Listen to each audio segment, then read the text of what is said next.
me from shows like Archer and Criminal Minds, Your Mom's House, you know. I'm super excited to be here hosting SYFY's Great Debate. This is my 4th Great Debate, I think. Everyone gets better and better because I drink more and more every time. This is really exciting. I love this. This is such a fun day. This is really just celebrating the culture that we all love and are passionate about, the reason why we're here. It's going to be a great conversation with super smart people. It's going to be so fun.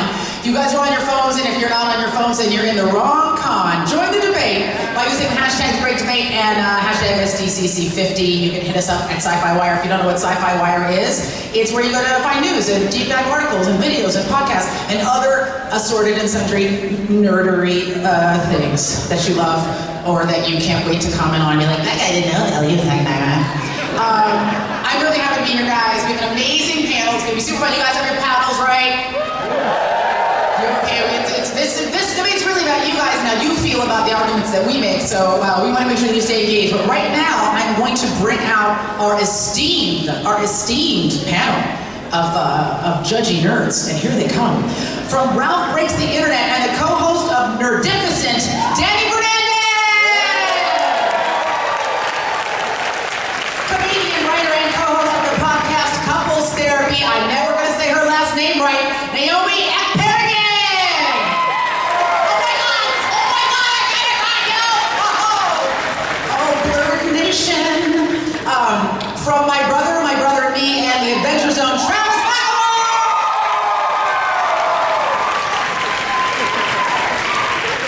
She's on The Magicians, she's on Supernatural, she also hangs out with me at Your Mom's House. Felicia Day!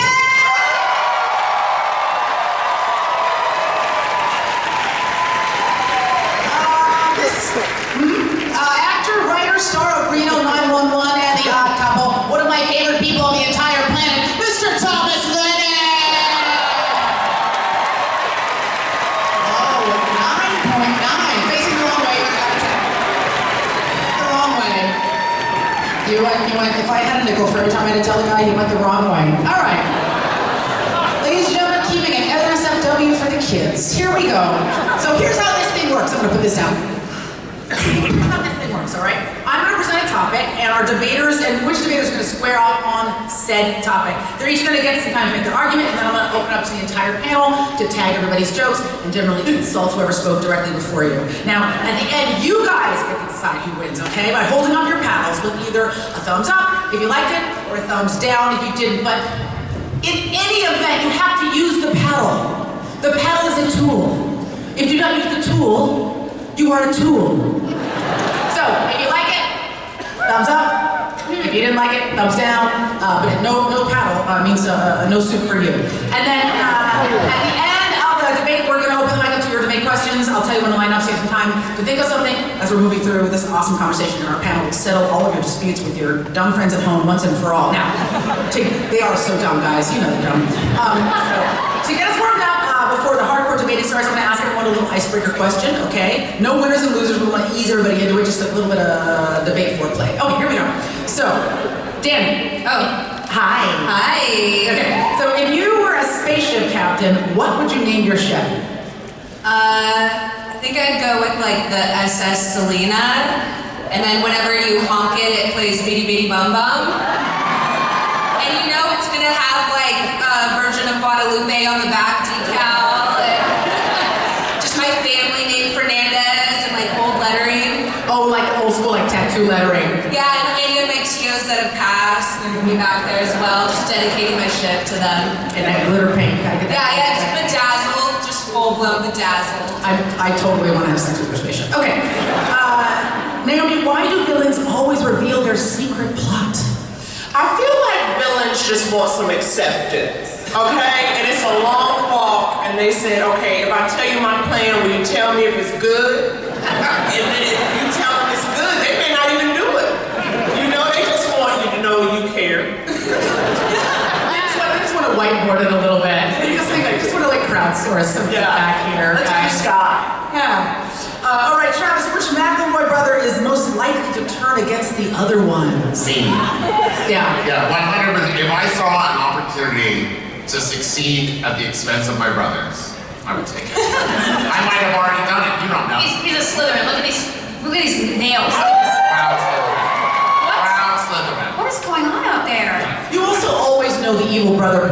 the one whose hair matches his tinted glasses. But you know what, maybe I'd be a lovable rogue and at the end like, oh, I was a double agent. I wasn't really working against them or whatever. I don't know, I'd spin it. Oh, no, rogue. I just want you to take off your purple glasses and have your eyes also be purple, and I'm dead. Alicia, which radioactive animal would you want to get bitten by to gain its powers? Which radioactive animal? I thought you said hemorrhoid. Radioactive animal. Animal. Oh, wow. I'd love to be a lizard because lizards have hemi-penises. So lizards always have a two-pronged penis. And I figure if I'm going to have a penis, I want double the fun. People are already going. Thank you. Thank you very much. Thank you. By the way, there is an actual human being with that condition on the internet. I'm not going to tell you how to find him. That's up to you. Thomas knows what I'm talking about. Also, if I was going to get bitten by a radioactive animal to give me superpowers, it would be Jason Momoa. All right. Good one.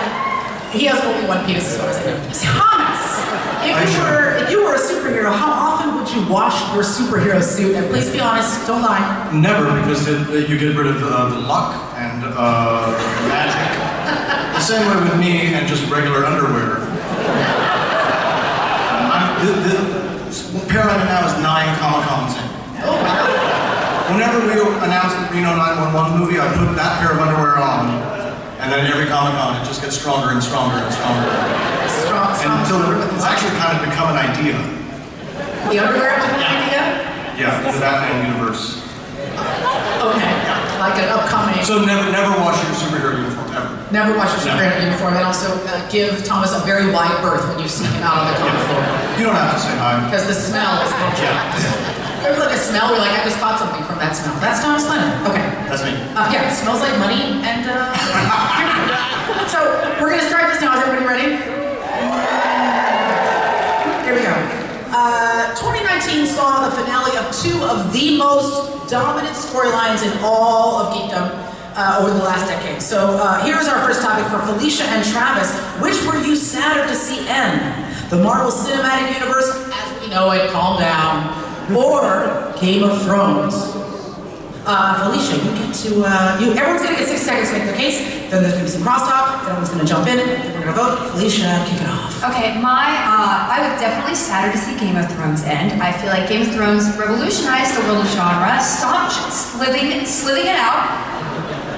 Okay, this is my time. I feel like it elevated genre in so many ways. It took cinema and put it into TV versus which I think the Marvel Universe has taken TV and put it into cinema. And then also, as far as characterization, it included a depth into genre characters that we haven't seen before. I mean, no one really believes that Thanos isn't evil and isn't going to get his comeuppance. Every episode of Game of Thrones, we didn't know whether someone to be loved would die, turn evil, or vice versa. So there was amazing there. They had amazing woman characters, except for some things in the last season. Okay, let's not talk about it right now. And it's just, the most important thing is that it made it socially acceptable to love dragons, okay? I love dragons. Thank God for Game of Thrones. Thank you, that was pretty good. Really? Yeah, there's also some really good stuff on the internet about dragons and Felicia. Oh yeah. Fine, that's also up to you guys. Okay. Travis. Here's the thing. Game of Thrones is very sad. And it made me sad. And I didn't like that. And superheroes made me really happy. And I do like that.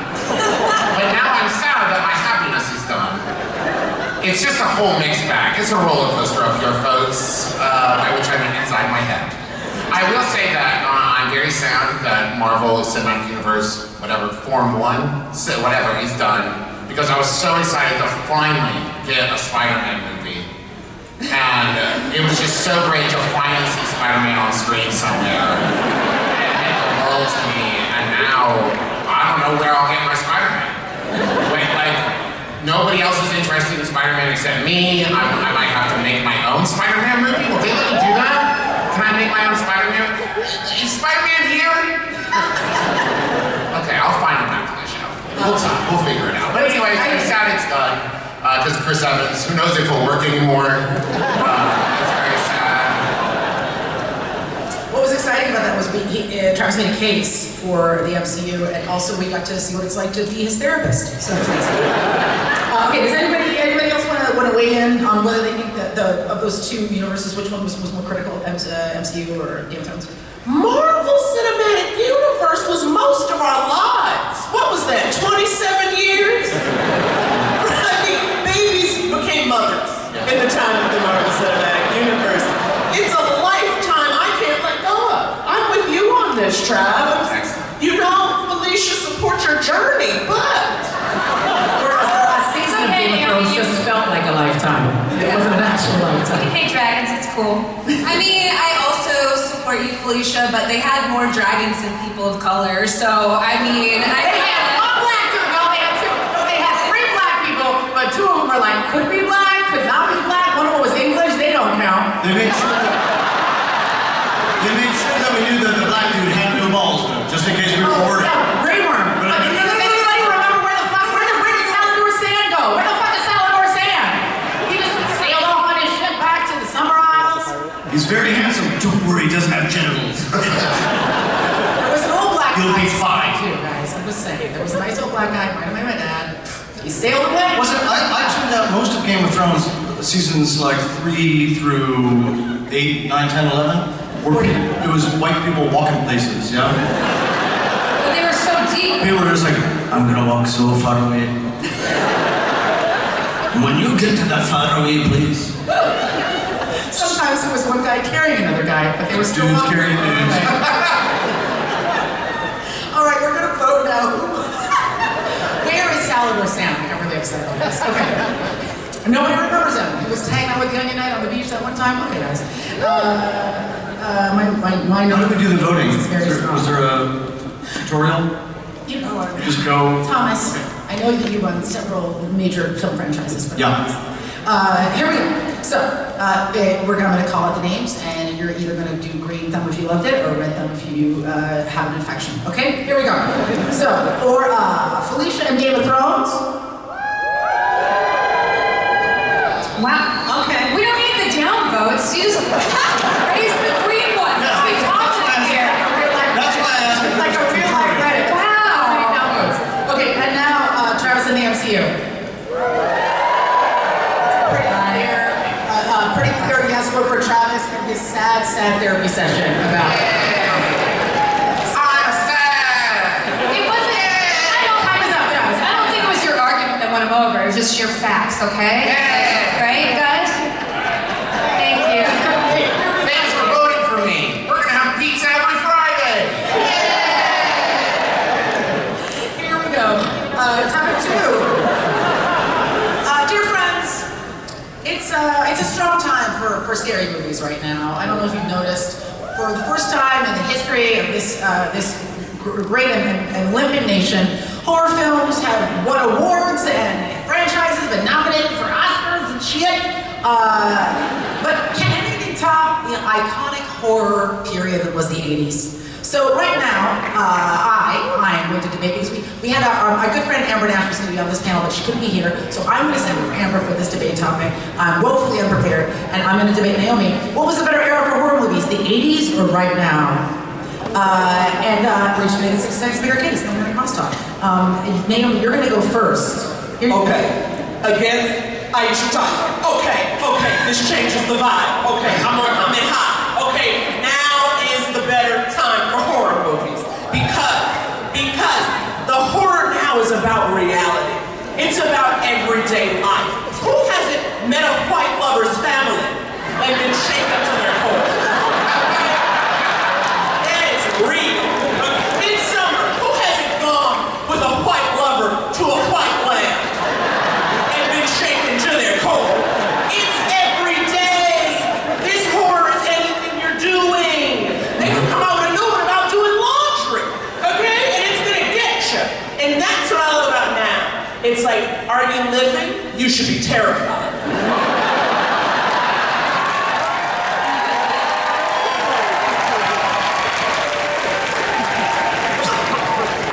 Well, I'm an old lady, so I got the 80s. I'm just gonna drop little facts on you. You may not know this. First of all, the 80s were the beginning of every great iconic horror character that you know.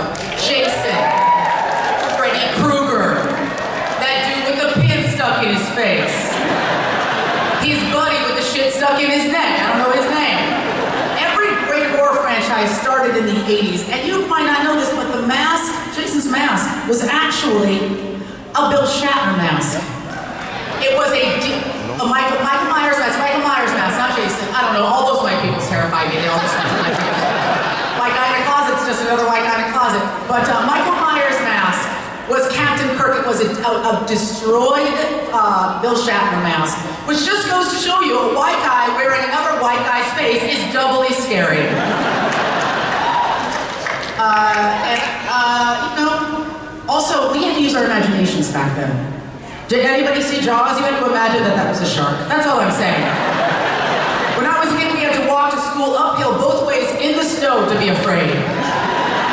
That's why the 80s were better. I'm gonna have to agree with Aisha. Because your point is correct, but the thing is now it's so easy to scare people by just like drawing back the curtain and saying, look outside! Like, ah! And in the 80s, we had to think of critters. You know? And then said, now how do we get them into space? And that's imagination, folks. That's the brass ring you had to reach for in the right? We have a leprechaun. How do we get him into space? Yeah. And Jason, how do we get him into great space? algorithm. Because I feel like our female protagonists were just like, they were hot, like, because they were badasses, right? Like, you know, just think about, like, I'm trying to think of them because I'm old, but like, you know, Jamie Lee Curtis, like, she wasn't hot because she was naked, she was hot because she was running her ass off, she was very fit. I'd actually argue you were right at both counts. She was hot because she was naked and she was young. Her fitness is what made her attractive. Okay. Nowadays, it's her Instagram likes. Yes. Could we include Sigourney Weaver in there and Gribbly? Yeah. Anybody want to make an argument for that? I mean, I abstained from this because I haven't seen a horror film since 1998 when I went to see Babe Pig in the City in person. And remember that scene where there's a fire in the city, guys? And then they're the monkey. And So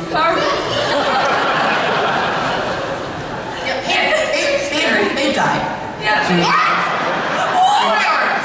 I just have to say, so you didn't see me and Aisha in Balls of Fury because it was pretty horrifying. It was terrifying.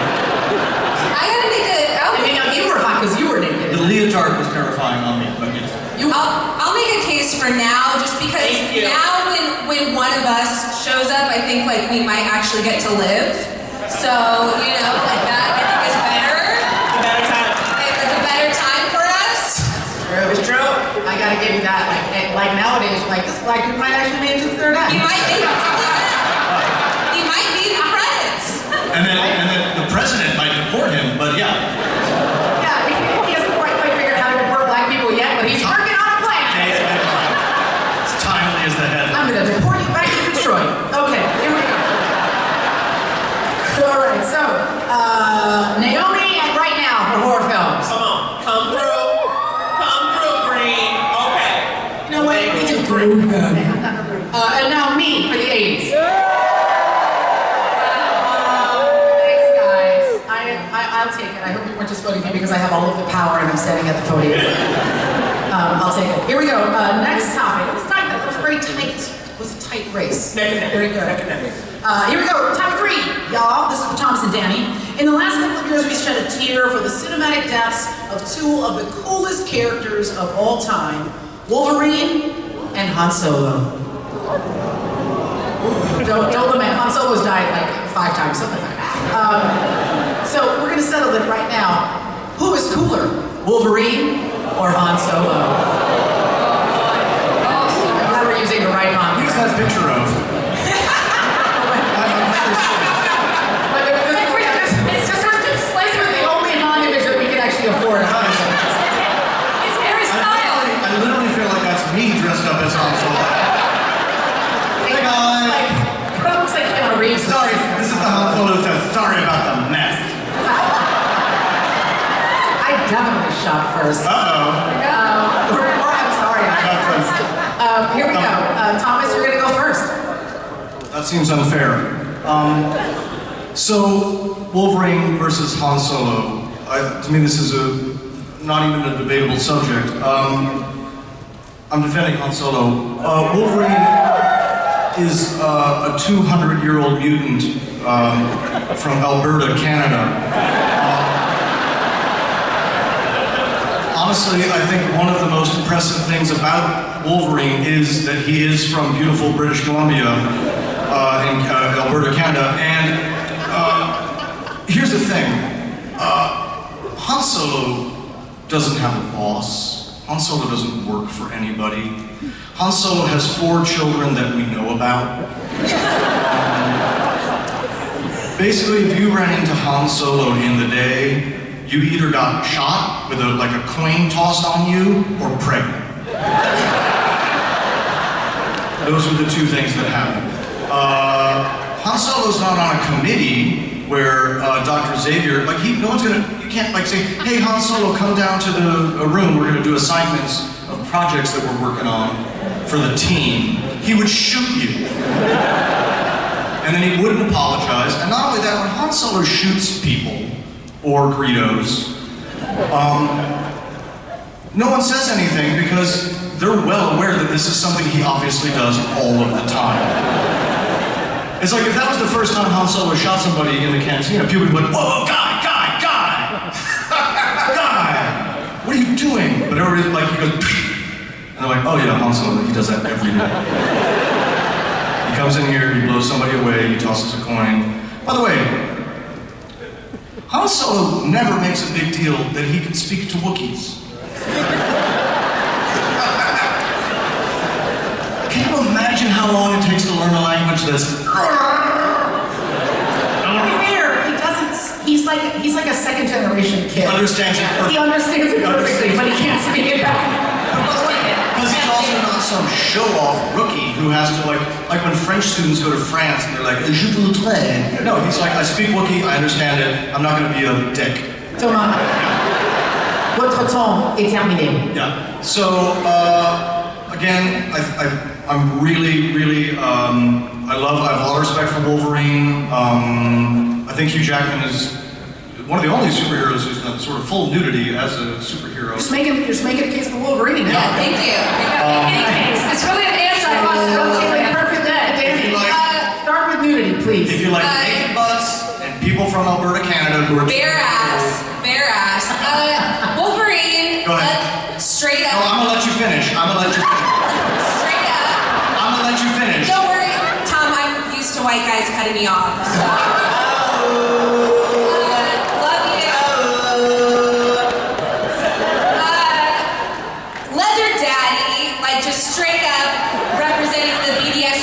Community, love it. Brought out the claws. Hugh Jackman, who is an Australian actor playing a Canadian character who sounds American. I mean, iconic, Oscar-worthy. Yeah, I like that hand when it was called Freddy Krueger, by the way. Thanks. Han Solo is a middle-aged man who lives in his car.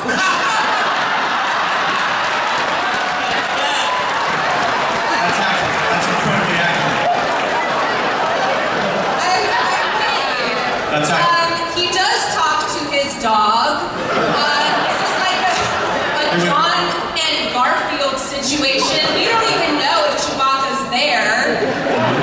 No evidence of that. He raised a full-blooded incel, or raised, I guess. But I mean, come on, Kylo Ren fans. He's definitely an incel. Yeah. Leather Daddy, boss. You went with the dominatrix stuff. Was your okay? I mean, just also like Wolverine's hair. Like you just don't know. Is it sexy? Is it confusing? I wonder like those sideburns. Is that your hair? Where did the sideburns stop and the hairstyle begin? Stuff like that from the amount of women rubbing their hands and it was on top of them. You know what? I feel like, listen, no one is actually arguing for Wolverine. I'm gonna say yes. That's a guy I would like to manscape. I'll take him to the pet wash and I'll wipe him off and then we'll have crazy weird sex, okay? Okay. That's what I'm gonna like argue for. Up first, because you don't want those hands. The hands gotta stay away. I mean, just be like this. He's a bottom.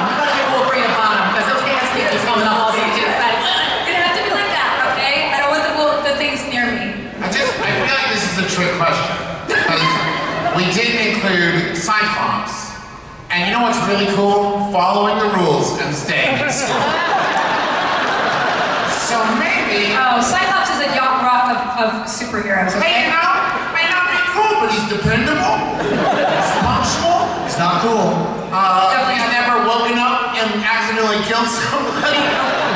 That's why he had to keep the claws outside the bed. Wolverine should sleep in oven mitts, by the way. I've said this for years. Cyclops needs to wear one of those little sleep masks. Okay, we're gonna vote on this right now.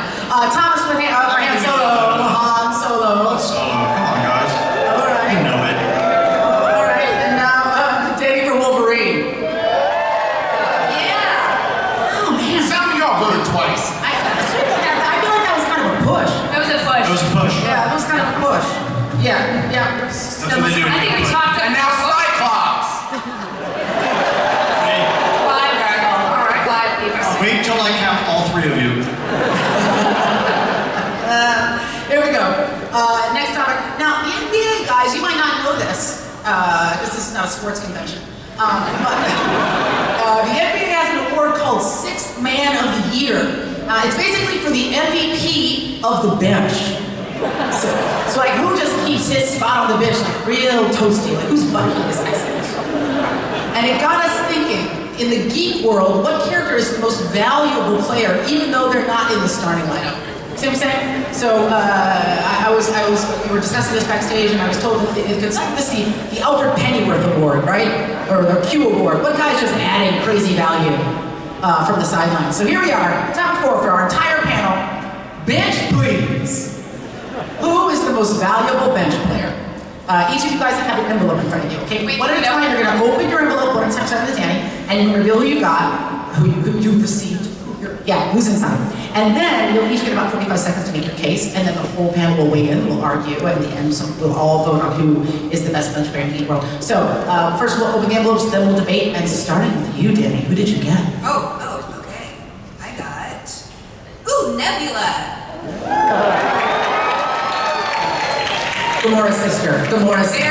Very warm, tepid applause. Yes, Gamora's sister. Yeah. Okay, here we go. Next one.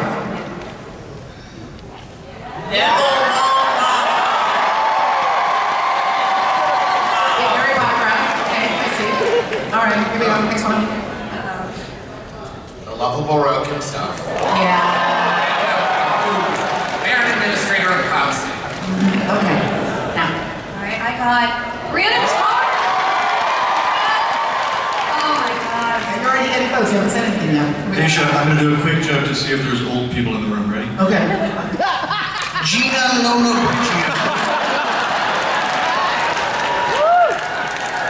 and a cantaloupe cart. There's no old people here. They see that on that too. That was a cart. They were not alive when you were alive. They were not alive. They must have been. Ship's computer. Here we go. One at a time, you guys are going to make your case. You have 45 seconds. Oh, starting with me, of course. Nebula, everybody's favorite. So glad that I got her. Nebula doesn't get enough credit. I feel like she is a great winged woman. She distracted her father while Gamora ran off and banged a guy that's obsessed with the 80s. So, she's down for the cause. She killed herself for a great cinematic of all of our pleasure. She's AI and human combined. I mean, that's what we're moving towards. So, that she kind of gives us a look at the future. She can charge your iPhone, I'm sure. Like, just stick it in one of those robotic areas. I know that she gets Sirius XM up there. Great lead woman. She's friends with the raccoon now. She hasn't died yet. So that always adds value. Yeah. Staying alive, as much as robots can be alive. Okay.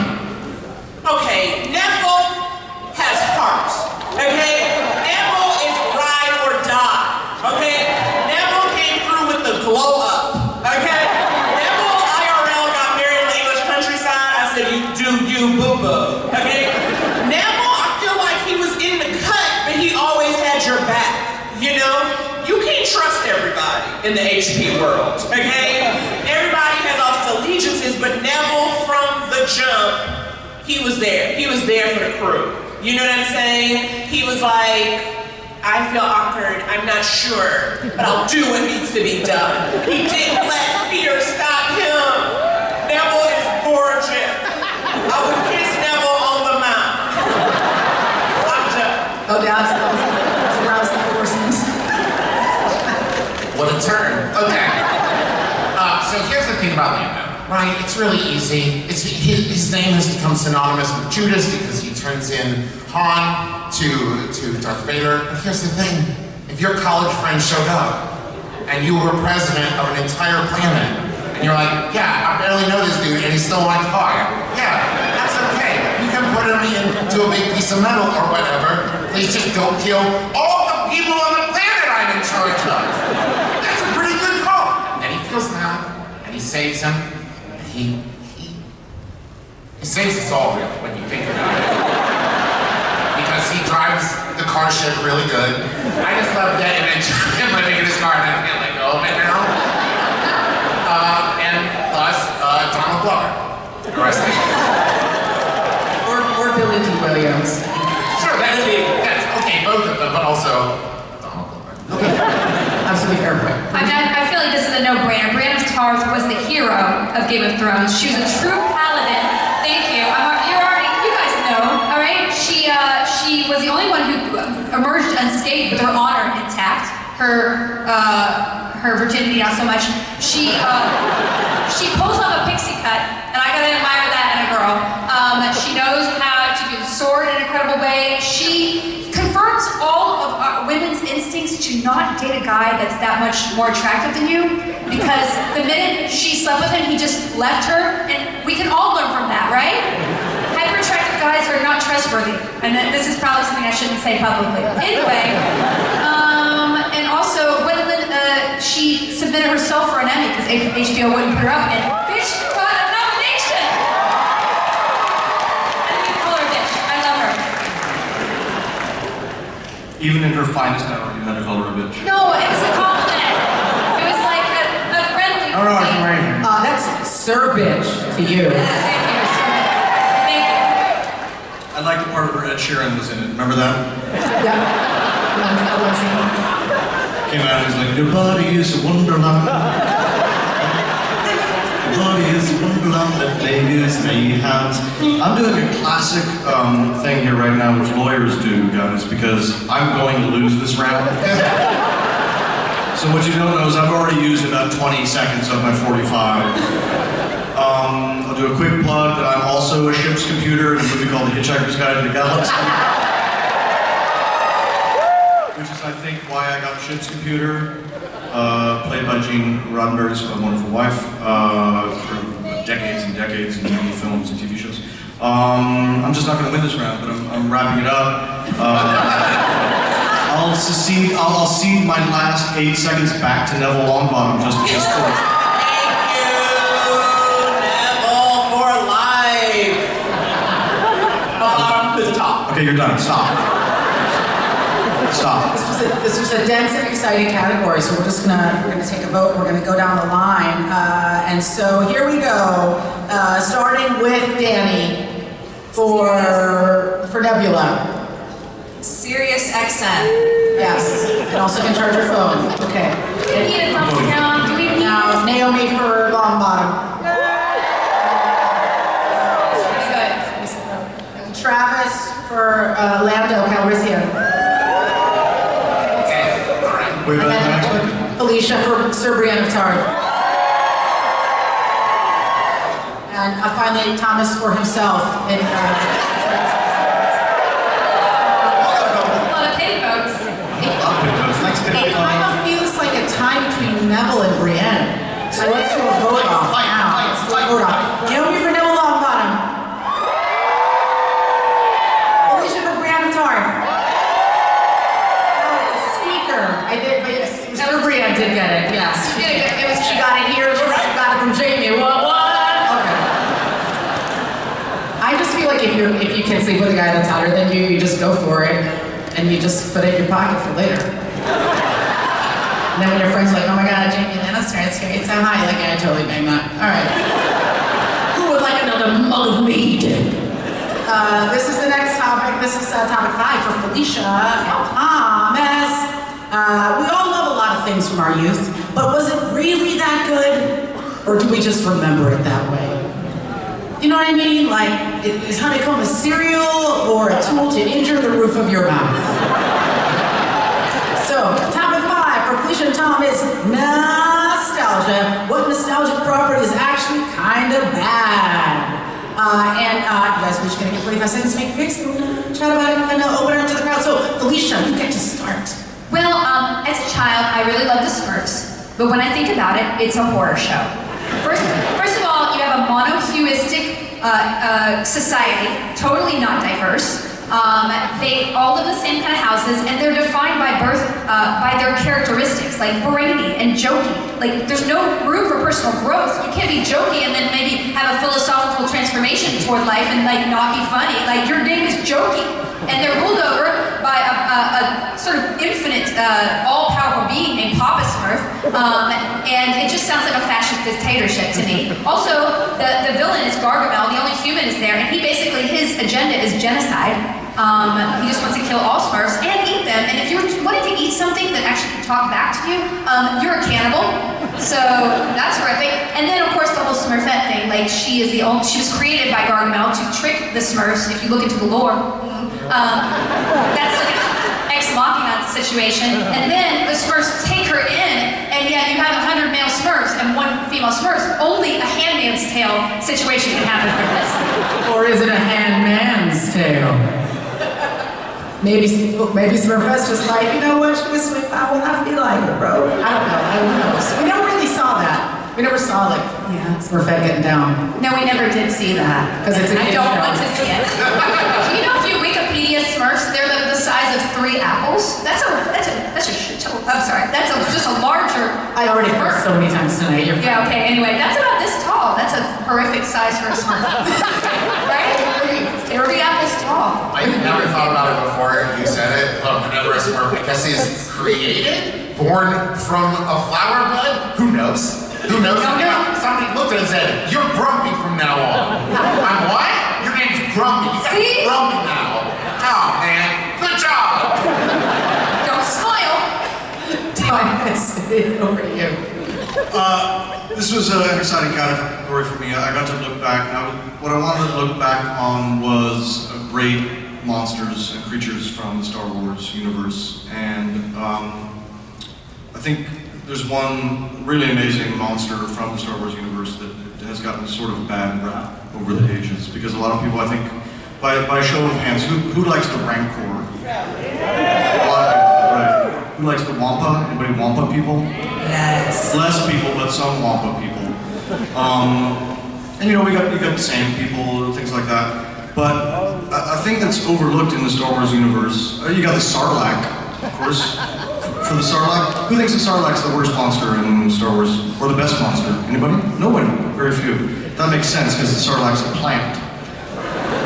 Thomas's arguments are like a college lecture. Yeah. So, looking back, I want to put into the record that I think there's a very solid argument that Ewoks are the most dangerous creature in the Star Wars universe.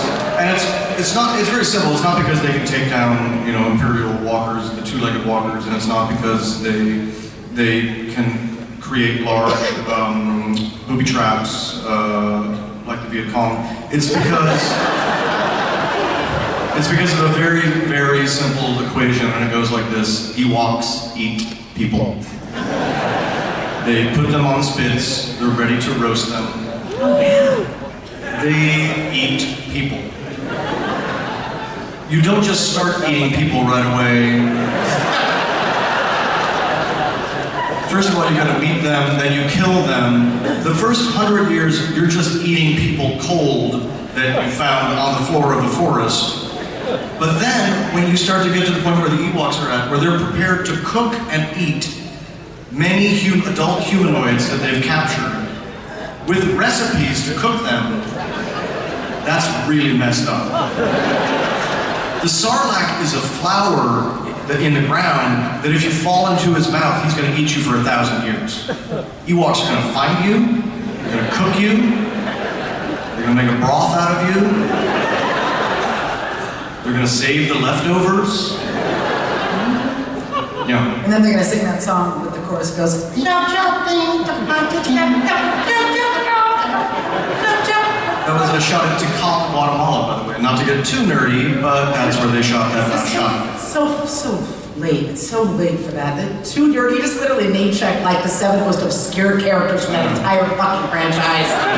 People are like, yay! That last shot, by the way, is Tikal, Guatemala. You should go if you're an Ewok fan like me. I like Wikipedia. Anyway, that's my nostalgia. All right, we're gonna go right now on these 2 topics. Felicia for the Smurfs 3-apple stall. All right, yes. Not enthusiastic though. The Handmaid's Tale. Thomas for the Ewoks 3 Smurf stall.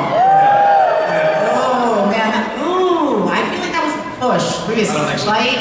I mean, honestly, I think maybe Ewoks won, but nobody's excited about this category. There's no movie.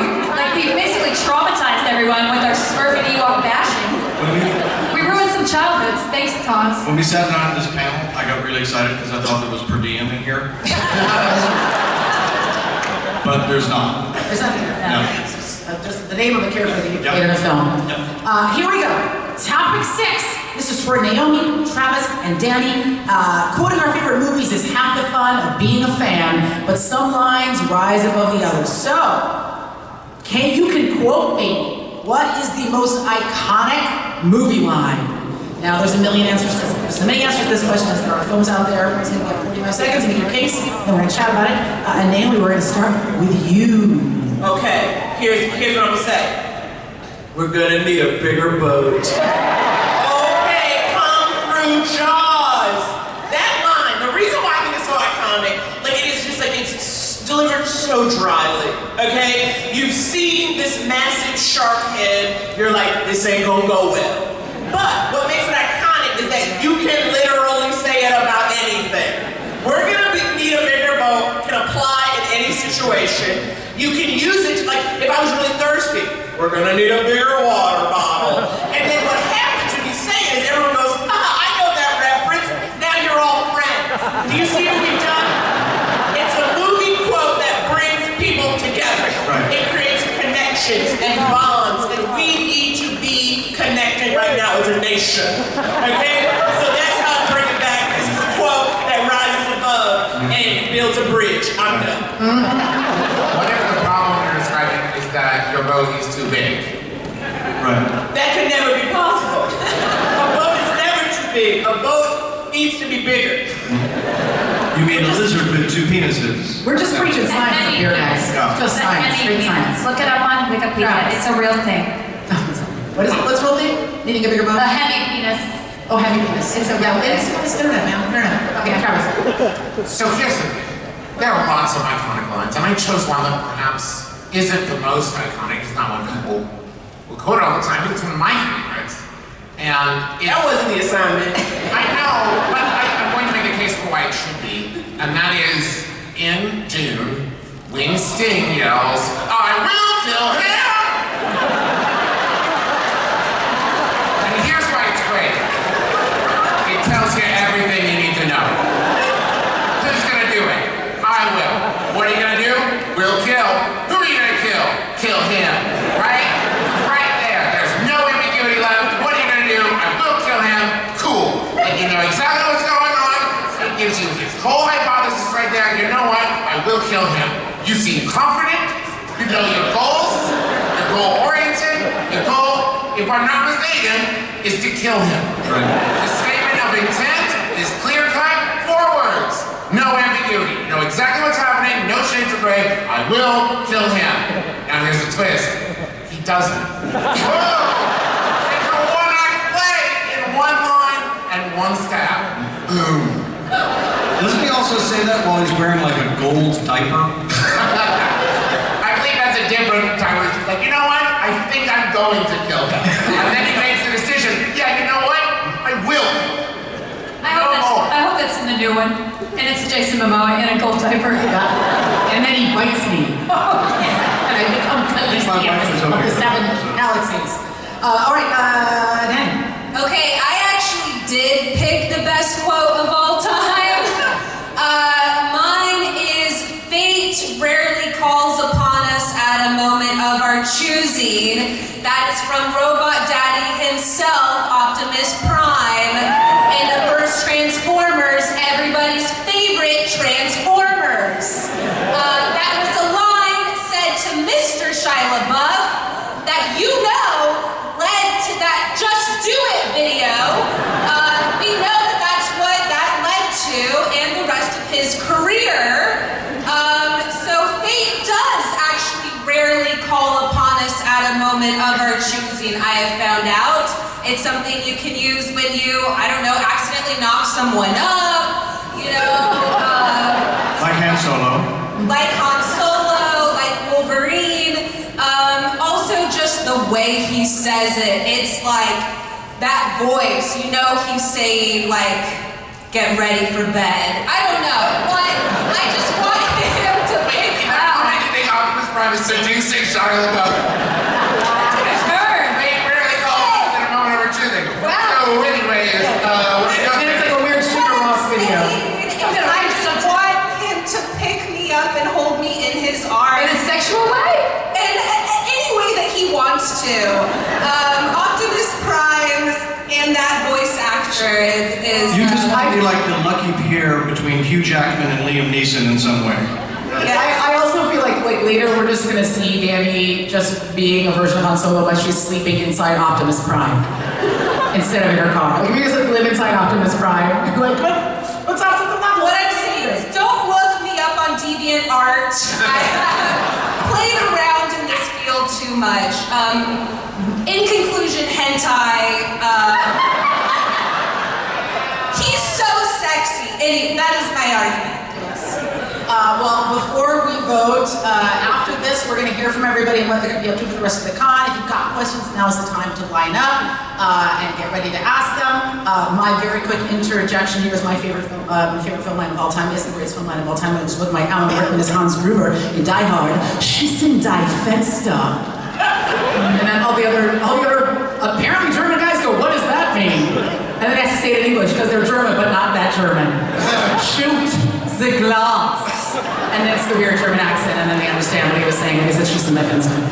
Greatest movie of all time. Here we go. We're voting now for who made the best case for the best quote movie, most iconic movie line of all time. Naomi, I think we're gonna need a better vote. Travis with I will kill him. And Danny with fate rarely calls upon us at the moment of our choosing. I think I'm gonna need a bigger vote on that one. It was Always be one. it's a classic. Now, as you guys are lining up to ask your questions, I want to hear from everybody. What are you going to be doing for the rest of this Comic-Con? Don't tell people where your hotel room is, but just like, you know, if you're going to do a panel or whatever. Start with Thomas and go ahead to Danny. Aisha, thanks.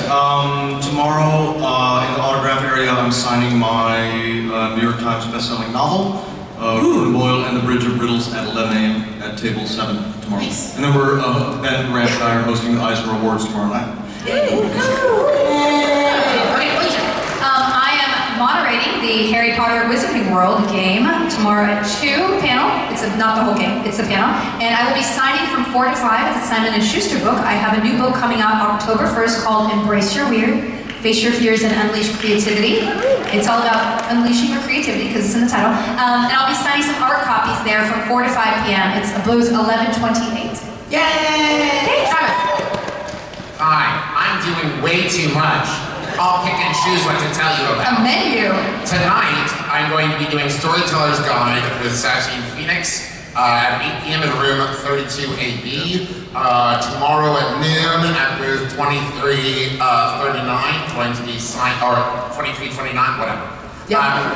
You know what? Go to TravisMcRae.com. It's all right there. But you should pick up the Adventure Zone graphic novel book too. Word on the Rock Limited. It's out now, and it's really good. And it's at the second booth down like on the floor. Go get it. Yay! Please. Yay! Yay!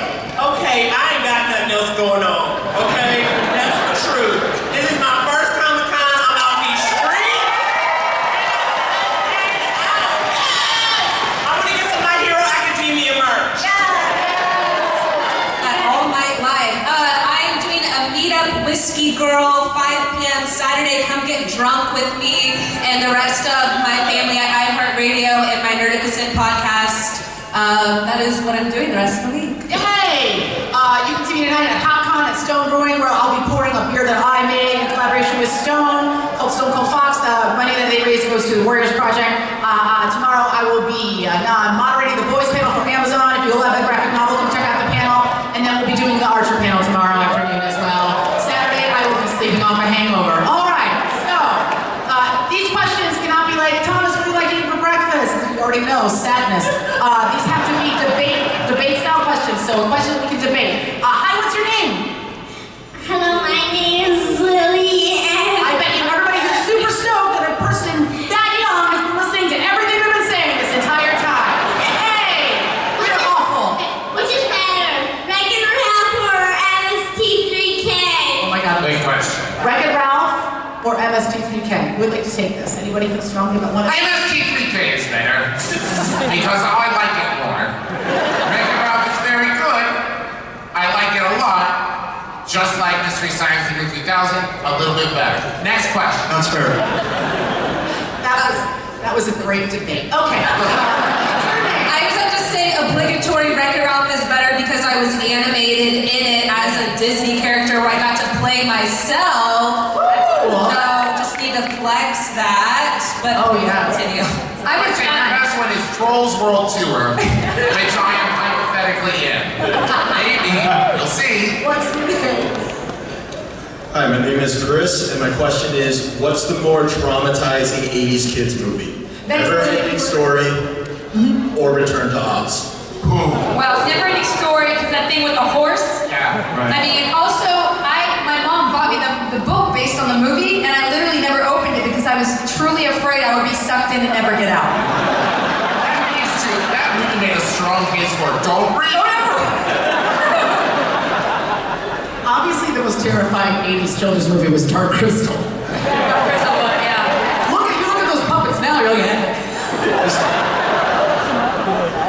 Can we go to this next question? yeah. This is a bummer because I was saving a seat for Usher. Did he leave? Usher?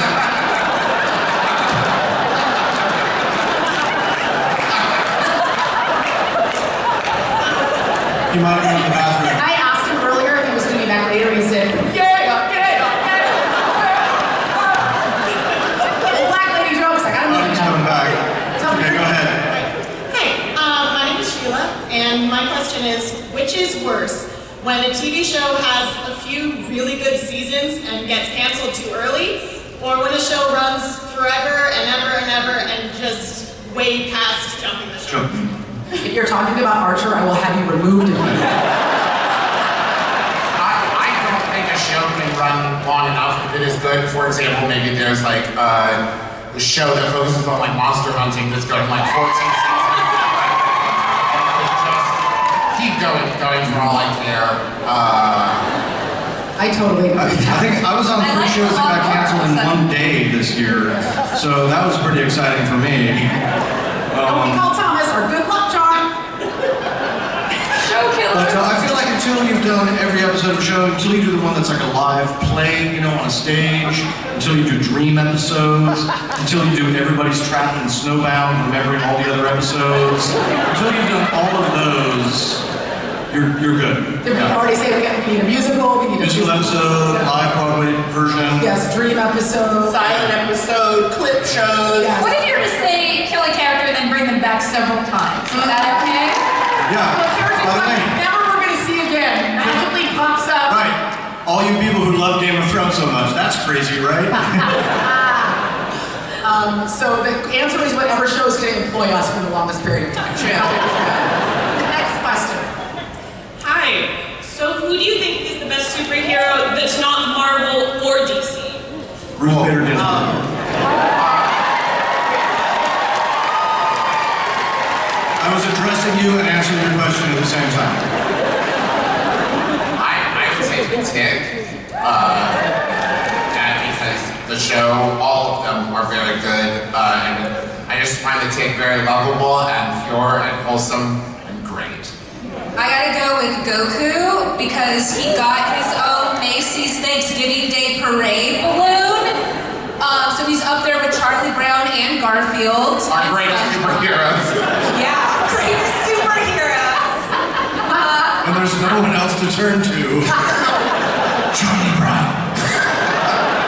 I'm gonna say Buffy. Yeah. Second. No justification needed. It's just you won. It's just you won that one. Drop. Back drop. Thanks, RBG. God, you look really young. Stay alive. Vitamins. What's your name? Stay alive. Hi, my name is Hanan. I'd love to know who you guys think is the hottest non-human character in the MCU. Hottest non-human. MCU specific. Groot. I would get in that. No, you're talking about adult Groot. No, only adult Groot. Only adult Groot. Oh, that's great. Now, each of us have splinters. Everyone's super uncomfortable. Speaking of those, I mean, you know what he'd say during the time, which would be fun. You're like, say my name. Groot. No, my name. My wife is Groot. You're so self-involved. I think the raccoon has swagger. I'm like very like, you are petite, what is happening? But that raccoon be coming through. With some energy. Wow, this panel that started about lizard penises got really dark. Yeah, I think we've exhausted that conversation, especially since there's like some tiny people here. This is one standing behind you. Hi! Thank you. Now, what's your name and your question? His name is Flash. Keaton. Yes, between R2D2 and C3PO, who is your favorite Star Wars character? You're so cute. Between those two. Just those two. Those are your only choices. That's very offensive. That's very offensive. 8th grade, alright? Not you. You're a gangster.